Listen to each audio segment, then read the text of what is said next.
Alright, so this is going to be another movie review. This one's called Rhinoceros, 1974. This is going to be another kind of international release. This is going to be another Karen Black flick. It was alright. I'm giving it 3 out of 5 stars.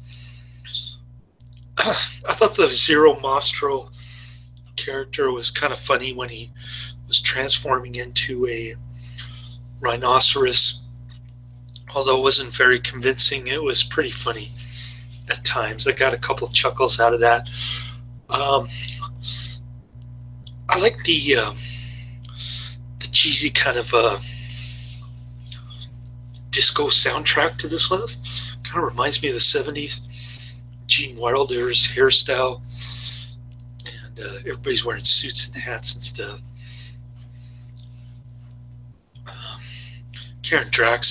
Karen Black is in a dress. She looks like Mary Poppins or something. She keeps showing her cleavage in this one.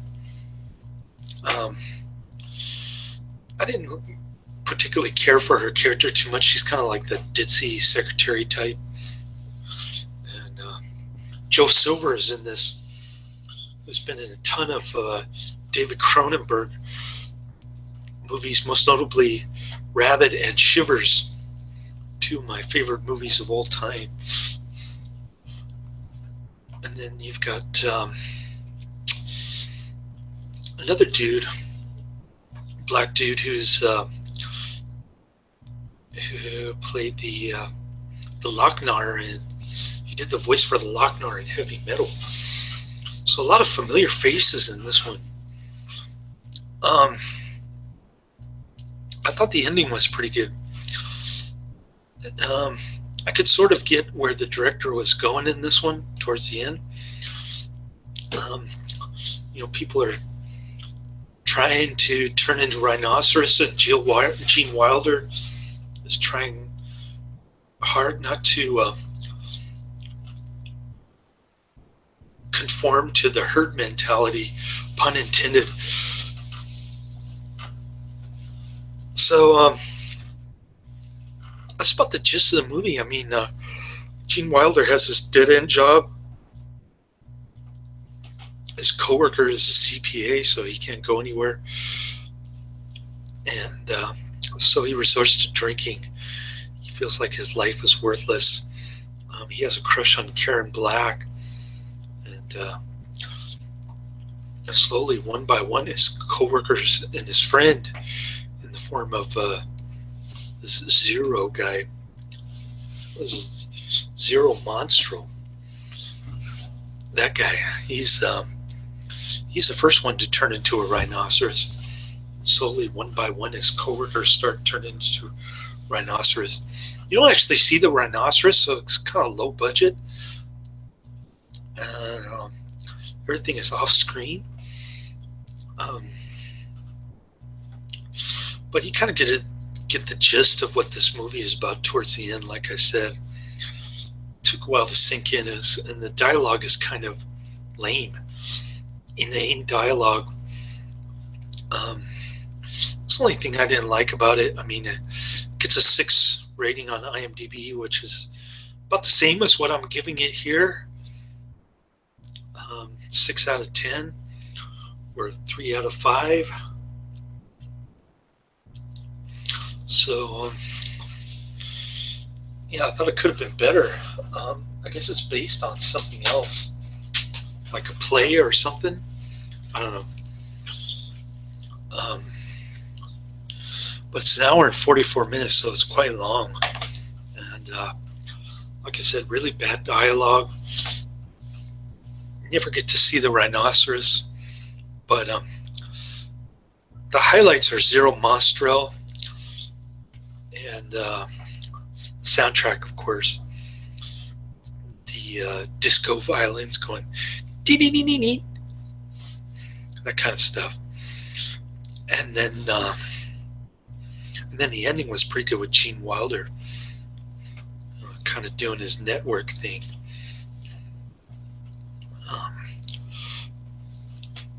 So that was pretty cool. But like I said, there are some drawbacks. I had mixed feelings about this one, kind of indifferent towards it. So I can't really recommend it. I can't say check it out or post the trailer in the description box. But this disc does have bonus features, which I will watch in a minute. I kind of gave up on my phone interview with Rinse because I found out that they only pay $12 an hour, and they don't pay you for the time worked. I mean, they train you for 4 hours, but they don't pay you for that. Or if you worked over your shift, you don't get paid. Munchery really doesn't pay enough either, so I'm going to try for Good Eggs. And even if I only work 15 to 20 hours a week, at least they pay more than Sprig, it seems like. So we'll see how that goes. In the meantime, maybe I can find a graveyard shift somewhere, working like 8 to 6 in the morning, something like that.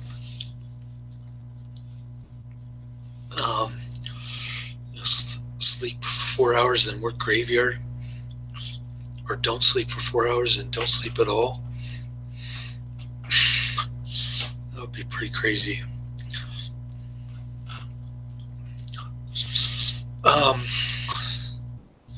So I'm working on that. I'm waiting for Good Eggs to call me. Don't care about Munchery or Rinse Valet. And just been sitting around Memorial Day doing grocery shopping. Tried calling the Vietnamese haircut joint in Sunnyvale, and they weren't open. As you can tell, I need a haircut. Getting long. I'm used to short hair, but yeah. So I bought quite a lot of groceries. I kind of prepaid my groceries while I'm waiting for my severance check, which is about $4,000. Should keep me going for a few months while I'm searching for my second odd job. Hopefully Good Eggs will call me tomorrow, and we'll get that going. Pay $16 an hour plus mileage. That's pretty good. And cell phone too. Just no parking tickets like Sprig. But the hourly rate is more than Sprig, so I guess that sort of makes up for it. We'll see.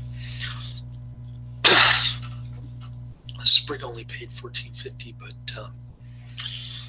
I really can't complain because I get severance from them, which is more than enough to hold me over during the next few months while I work for gigs and search for a job that has hours that are more conducive to my schedule. So yeah, looked into pizza delivery. Not much going on there, and probably doesn't pay much. So yeah, I'll keep searching tomorrow, especially if Good Eggs doesn't call me. But we'll see. If I'm working while I'm getting severance, I might be able to hold over for 6 months instead of 3 months.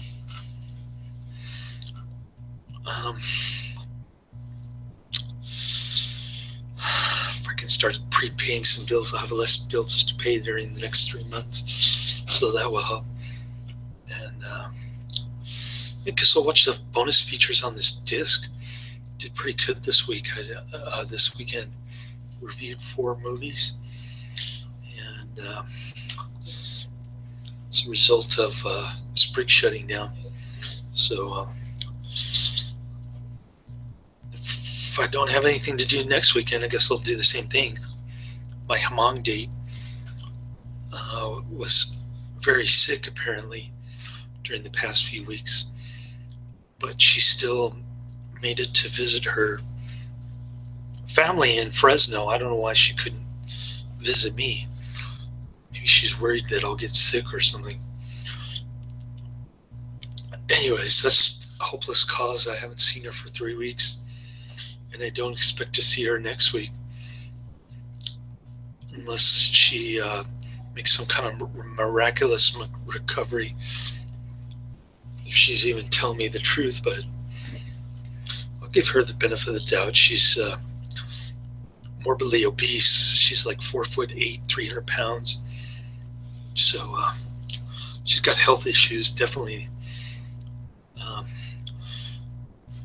One of the drawbacks of getting involved with this woman, in addition to her being separated, not even single yet. So she hasn't told her parents that she's separated. Which is kind of crazy. Anyways, beggars can't be choosers, right? So I'm on these steroids, man. I got them at CVS for my blood tumor on my tongue. And people always ask me, why do I breathe heavy and stuff like that? It's because I have a blood tumor on my tongue. From time to time it gets swollen and I have to take these damn steroids. But it's been going up and down during the past week, so it seems to be okay now, but I'm just taking these steroids following the doctor's order. I'm getting my foot checked out. I broke it in 2012 when I was working at Home Depot. And workers' comp settled for like a lot of money.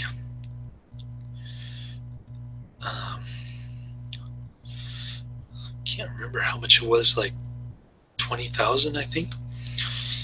And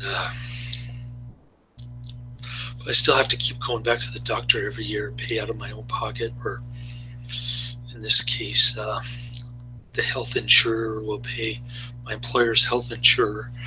So I'll probably make a little copay, like $50. Not too bad. So I kind of got a good deal out of it. I mean, $50 a year versus $20,000 lump sum. Having any problems with my foot, although it did kind of flare up when I was driving for Sprig a little bit. So nothing major though. Just felt a little sore, like I was drinking too much red line again. So that's another problem. I went off the red line. I'm probably gaining tons of weight because I'm not driving for Sprig anymore. I don't need red line. Just been sleeping like 12 hours a day, something ridiculous. Trying to make up for all the sleep deprivation during the last 4 months. So no more bags under the eyes, so to speak. And I've been eating like crazy, like 4 meals a day, double the normal amount of food that I eat. And so God knows I must be over 220 pounds right now. And I still feel hungry. Like whenever I eat, I just gorge on food, and then I still feel hungry.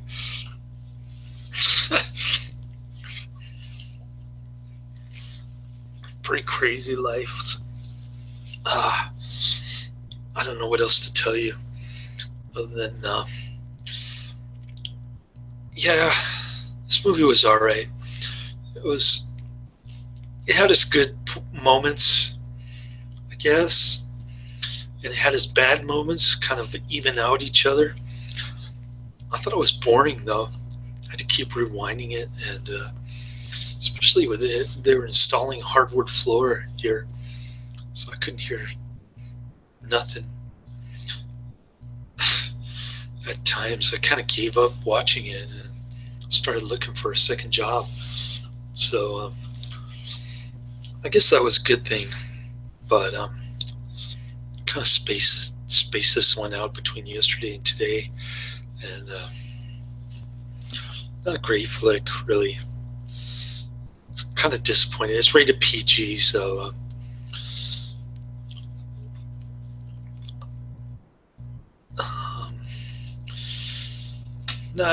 it's kind of not a funny comedy, with the exception of that Zero Mostel scene, transformation scene. Jokes weren't that funny. There's kind of a swipe at Richard Nixon, because Zero Mostel hung a portrait of Richard Nixon on the wall, and he kisses it, and then Gene Wilder goes, "I don't agree with you." That was pretty funny. Okay. I mean,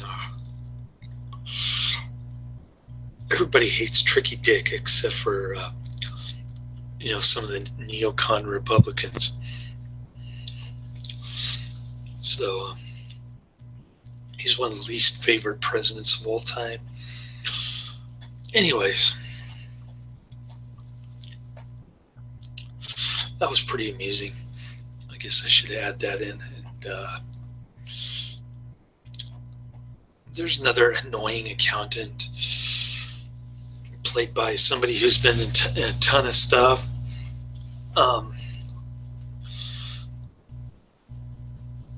And he thinks that people are stupid for believing that Rhinoceros are running around and UFOs exist, and so he's one of these skeptics, I guess.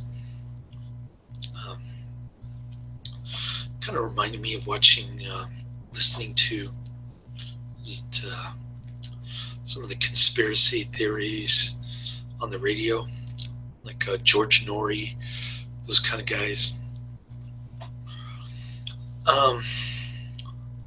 So that was kind of interesting, but still boring. What else can I say about this movie? It just says that it takes place in any American city, which is kind of silly. And